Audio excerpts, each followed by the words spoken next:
As much as I disagree with Bernie Sanders on most everything, I think I'm about to almost feel a little sorry for the guy.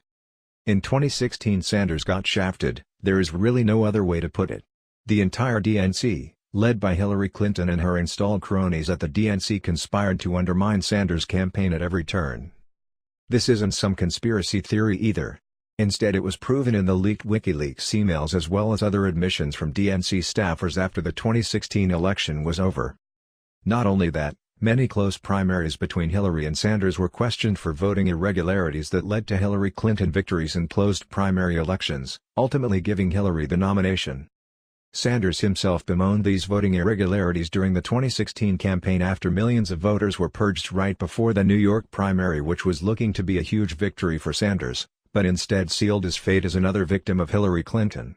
He was on a winning streak of primaries up until that point, and was gaining steam like nobody had predicted. The rigging of the 2016 primaries that shafted Sanders stopped being a theory and became fact when Donna Brazile and Elizabeth Warren both came out and admitted it was in fact true. This Washington Post article points out Brazile's op-ed where she deconstructed how the rigging took place and then Warren's public agreement with Brazile's assessment. None of this was lost on Sanders. He knew he got a raw deal and a fight with Hillary will always be an unfair fight. But he eventually fell back in line as an obedient Democrat.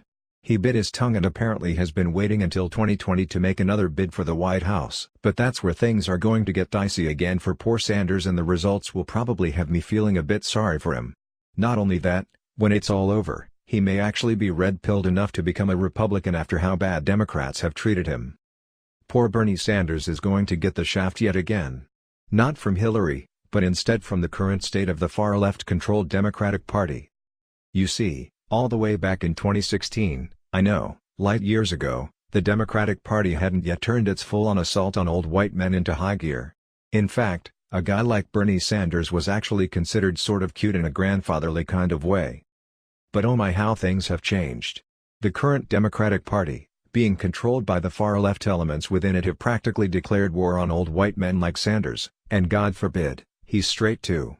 Countless talking heads and pundits from Joy Behar to NET editor Sarah Jeong have all publicly stated how toxic old white men are and how they are the root of most of the world's problems. So do you really think that in the Democratic Party's current form that they will ever nominate an old white guy like Sanders? Of course they won't. Bernie Sanders is going to get tossed out to the wolves. Even worse, Sanders will have to watch as other candidates who stole his own socialist message leapfrog him and attack him.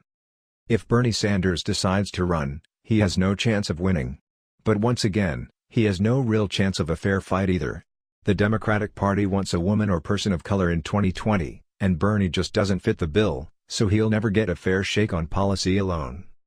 And just like in 2016, Bernie is going to feel the burn, all right, the burn of getting ripped off yet again by your own party. But who knows? Maybe after being played for the fool in 2 consecutive elections, Bernie may just be fed up enough to join up with the Republicans. Or at least the independents.